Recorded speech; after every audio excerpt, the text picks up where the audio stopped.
Question number 40 देखते क्या कह रहा है। एक वेक्टर ए गिवन है और वेक्टर बी गिवन है। Do we have B vector equals to K into A. और दूसरा सवाल है can we say that B vector divide by A vector equals to K. देखो सबसे पहले क्या होता है कि किसी भी वेक्टर को हम एक स्केलर के साथ मल्टीप्लाई तो कर सकते हैं, ये तो पॉसिबल है, ठीक है।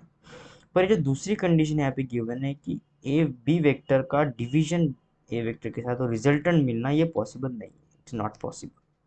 आपने कभी भी ऐसा नहीं सुना होगा कि वेक्टर को मैंने डिवाइड किया है, यहाँ पे vector A divide by vector B, vector C divide by vector B, division vector का पॉसिबल ही नहीं, ठीक है।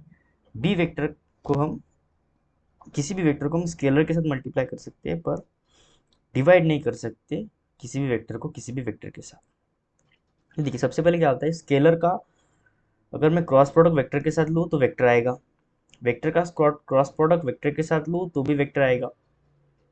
फिर vector divide by vector not possible, ये पॉसिबल नहीं होता है, ठीक है। फिर वेक्टर का एडिशन करना किसी स्केलर के साथ, ये भी पॉसिबल नहीं, बिल्कुल भी स्केलर के साथ हम एडिशन नहीं करते हैं किसी वेक्टर का।